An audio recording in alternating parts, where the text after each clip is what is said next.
Ngayong araw pala ay sobrang busy ko. Hello, magandang buhay! Ngayong araw ay nag-decide nga pala akong mag-ayos sa mga gamit-gamit namin. Binaba ko nga lahat pala yung mga damit namin doon sa taasan. Sobrang dami nga ng mga damit na nakatago. May mga binili ako galing sa Japan, may mga binigay, mga regalo at mga luma naming mga damit. Marami na rin kasi silang napagliitan. At mga pinagliitan ko na rin. May bisita nga pala kaming aling makulit dito.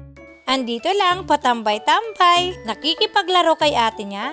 Huminto nga muna ako kasi oras na ng luto. Nag-defrost nga lang pala kami kanina ng galunggong. Ito yung galunggong na marinated ko nung nakaraan pa. Dahil anong oras na nga, tayo ay magluluto muna. Grabe, sobrang bilis ng oras. Hindi ko nga namamalayan ay tanghali na. Kaya dito tayo sa pangmabilisan na ulam. Dito sa prito-prito lang. Pagkatapos ko nga palang isa lang ay binantayan muna ni kuya. Lumabas naman ako para kumuha ng gulay. At sumunod din tong mag-ate. Nagpapabalons nga sila dyan. Ito pala yung kinuha ko, yung bataw. Yung medyo bubot nga pala yung kinuha ko kasi yan yung masarap na panglaga. Grabe ang dami nga ang bunga nito. Kasi pag nga mamunga. Pagtingin ko dito sa mag-ate ay naglalaro pa rin sila.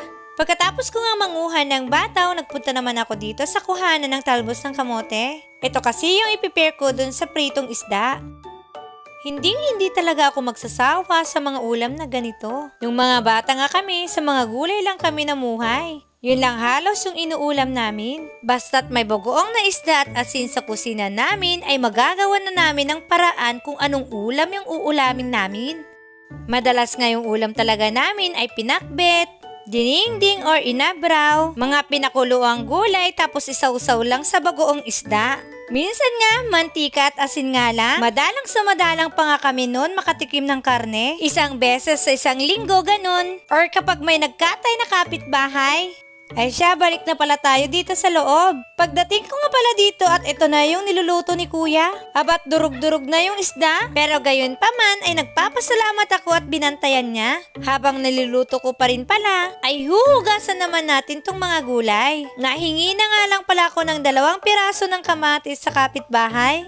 Ihahalo kasi namin yan sa magiging sausawan namin na bagoong. O diba, pair na pair yung pritong isda at itong nilagang gulay namin. Itong bataw ba guys, marunong ba din kayong mag-ulam nito? Hindi kasi ako nakakasigurado kung lahat kayo ay alam nyong ulamin to. Alam nyo ba itong sila kuya at si ate Cheska? Unti-unti ko nga pala silang tinuturuan kung paano magluto. Like tong pagpiprito ng isda ni kuya. Konting supervise nga lang yung ginagawa ko sa kanila. Gusto ko kasi matuto rin sila kahit papaano. Kasi hindi natin alam yung panahon. Paano pag biglang nawala ko? Aba, nagdrama? Pero diba, totoo naman talaga yun. Kailangan nila habang bata ay matuto sa buhay. Na kahit wala tayo, kung sakaling napunta sa palengke or somewhere, but at least alam na nilang buhay yung sarili nila. Hindi na sila umaasa sa iba pang tao para mabuhay. Kagrabeng hugot naman to. Ito nga't naluto ko na pala yung bataw. Pagkatapos naman nun ay sunod naman na natin tong talbos ng kamote. Dito ko pa rin pala niluto kung saan ko nilagay yung bataw. Sayang tubig. Char. Habang nagluluto nga ako ay pinuntahan ko tong magpinsan.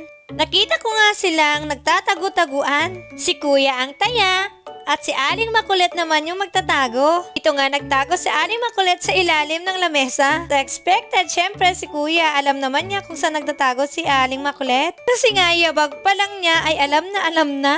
Pagbalik ko naman dito sa kusina ay luto na tong niluluto kong kamote. At nakita nyo nga yung isdang durog na luto ni kuya.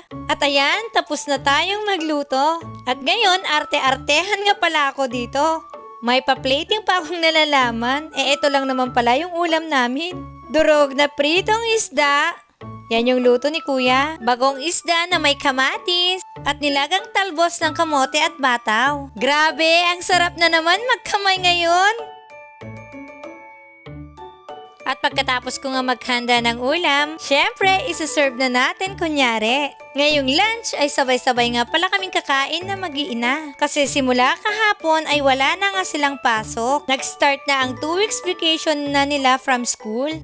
Madalas kasi mag-isa nga lang ako kumakain pag lunch pag nasa school yung mga bata. Kaya't for today's video, magkakasama kaming magla-lunch ngayon. Grabe ang lalaki na nga nila. Nung last na magkakasama kami ay nasa 1-year-old, 2-year-old old hanggang 3 years old lang. Pero nagulat ako pag uwi ko dito sa Pilipinas ay malalaki na sila. Pero ang struggle ng pagiging nanay, kailangan ko talagang mag-adjust sa kanila. Kung paano pakikitunguhan, kung paano yung approach ko sa kanila. Kasi nga, sobrang tagal kong nawala sa piling nila. Hala, nagdradrama na naman yan. Pero honestly, ito yung struggle ng mga OFW na nanay. Yung iba pa nga mula pagkabata hanggang sa nag-college ay hindi nila kasama yung mga anak nila. At dahil sa sitwasyon na ganon, hindi nila nasusubaybayan yung pagpapalaki sa mga anak. May iba nga nagre-rebelde na rin. Yung feeling ng mga anak ay hindi sila mahal ng mga magulang. Kaya't sa mga anak na may mga nanay, parents na OFW, sana intindihin natin sila. Hindi naman nila ginusto na malayo sa inyo. As in wala lang talagang choice. Kasi gusto nga nila tayong bigyan ng marangyang buhay at yung hindi nyo maramdaman yung hirap ng buhay. Yan lang naman talaga yung gusto ng mga nasa abroad ng mga parents. Pero alam nyo mga anak na nakakarinig nito or nakakapanood, sobrang struggle kaya yung puso ng mga parents natin abroad. Ang hirap kaya yung hindi kayo nakakasama sa special occasions like birthday, Christmas, New Year, kung may mga achievements sa schools. Pero you know what? Konting hello mama, hello papa. Salamat, yan lang naman yung hinihintay nila galing sa inyo. Pag narinig nila yung mga words na yun ay sobrang saya na sa puso. E di mas lalo na kapag sinabihan nyo sila ng words na pagbubutihin ko po yung pag-aaral ko para balang araw ay hindi ka nalalayo sa amin. Yung hindi ka na magpapakahirap abroad at makakasama ka na namin sa mga lahat ng okasyon. Alam nyo siguro, kapag narinig yan ng parents nyo, ay grabeng iyak yung mararamdaman nila. At mas lalong magpupursigi pa sila na bigyan kayo ng magandang buhay. Sobrang nakaka-relate ako sa mga ganito. Kasi doon sa abroad, walang Christmas. Ang Christmas Day doon ay may mga pasok kami sa trabaho. Kung makita nyo man sila sa pictures na kumakain ng masasarap, gumagala sa mga magagandang lugar, alam nyo bang isang beses sa isang buwan lang yan? Isang beses lang trinitreat yung mga sarili. Kung nakikita nyo man na maganda yung mga damit namin, ukay lang yun. Kaya't sa mga anak dyan, pasalamat kayo at naibibigay ng mga parents nyo yung mga pangangailangan nyo. Yung hindi nyo na iniisip kung saan kayo kukuha ng pambili ng mga kailangan nyo. Pambayad ng mga tuition at mga projects. Kaya lahat ng mga OFWs out there, kayo po talaga yung totoong hero. Kaya dapat kayo ang pinapalakpakan.